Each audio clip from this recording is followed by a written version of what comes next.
숙제의 힘. 이 책은 소개를 드리면 이런 책일 것 같아요. 과학 연구를 바탕으로 한 효과적인 교육하고 학습 방법을 소개하는 책 정도 될 것 같습니다.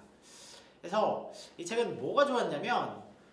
일단은 저자분들이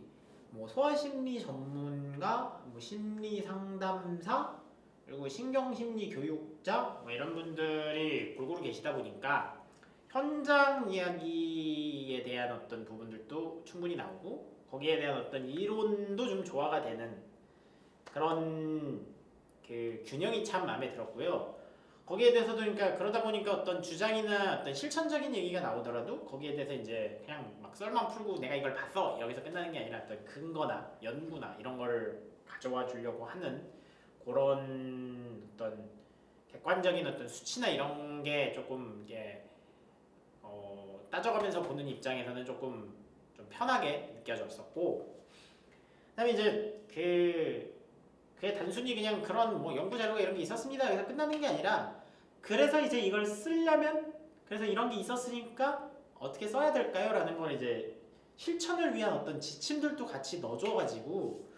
이게 막 약간 뭔가 이런 거를 좀 써먹어보고 싶은 사람들에게도 되게 유용할 것 같은 점이 되게 좋았습니다. 그래서 이제 그 다음에 뭐 이 책의 인상 깊었던 점을 조금 더 말씀을 드려보면 뭐 책에서 강조하는 부분들, 그러니까 뭐 자율양육, 뭐 알아서 하는, 그다음에 뭐 꾸준히 하고, 그다음에 뭐 집중해서 하고, 뭐 이런 그런 어떤 교육에 대한 양육에 대한 개념들은 다른 교육 서적에서도 많이 봐서 익숙했거든요. 익숙해서 뭐 그런 거는 특별한 감흥이 없었는데 5장에 비폭력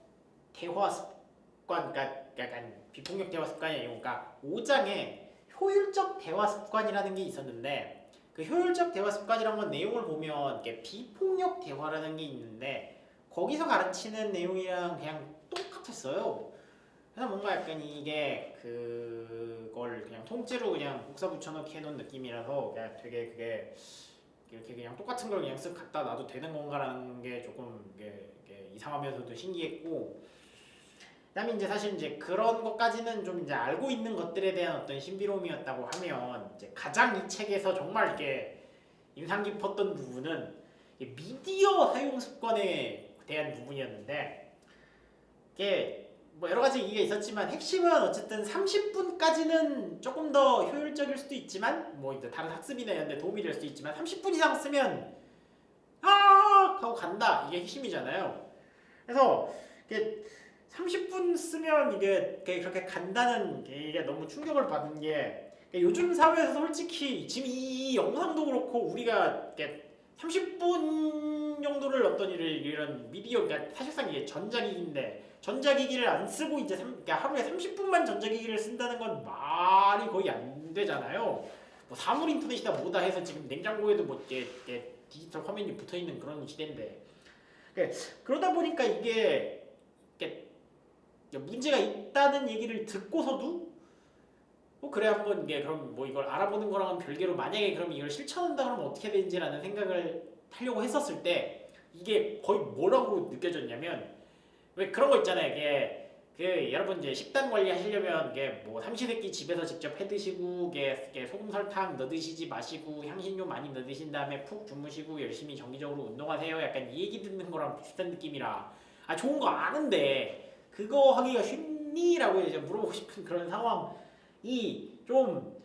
들긴 했는데, 그래도 그럼에도 불구하고 뭐 관련된 자료 같은 거를 조금씩 이제 공부를 이 책 덕분에 이제 하고 있는 상황인데 크게 뭐 틀린 부분은 아닌 것 같아요. 그래서 이게 계기가 돼서 그래도 어느 정도는 좀 저기에 가깝게 가봐야 되지 않을까라는 부분을 좀 느끼게 된 게 이 책에서 좀 인상 깊었던 부분이고, 그래서 보시면 알겠지만 저기 아날로그 시계도 샀지롱. 그래서 그런 부분을 좀 한번 실천해봐야겠다고 느끼게 되는 어떤 그렇게 되는 자극을 줬다는 부분이 참 인상 깊었습니다. 그래서 그런 의미에서 한 번쯤은 읽어볼 만한 책이 아니었나라는 생각이 들었습니다. 그래서 이제 정리를 하면 뭐 교육이나 어떤 육아에 대한 자습서 같은 걸 이제 한 권쯤 이제 보시고 싶은 분들이시거나 그게 아니더라도 그냥 저 같은 경우도 그랬지만 이 책을 보게 된 어떤 계기 그리고 실제로 이 책을 봤을 때 생기는 어떤 그 쓸모, 효용 이런 게 SNS나 어떤 소셜 미디어 이런 거를 이제 그 좀 끊을 만한 이유를 찾고 싶은 분들, 그럴 자극을 좀 받고 싶은 분들 혹은 약간 그런 거에 대해서 되게 경기를 일으키는 사람들은 어떤 논리를 갖고 어떤 이유로 이런 얘기를 막 끊어야 된다, 막 이런 식으로 얘기를 하는가 이런 게 좀 궁금하신 분들 같은 경우에 게임 얘기도 있거든요. 뭐 게임이 뭐 이렇게 영향을 준다 만다 뭐 이런 거에 대한 논의도 살짝 들어가 있는데 그런 부분에 대해서 약간 좀 이렇게 생각을 넓혀보시고 싶은 분들도 한 번쯤은 일독을 해볼 만한 가치가 있는 책인 것 같습니다. 감사합니다. 재밌었어요.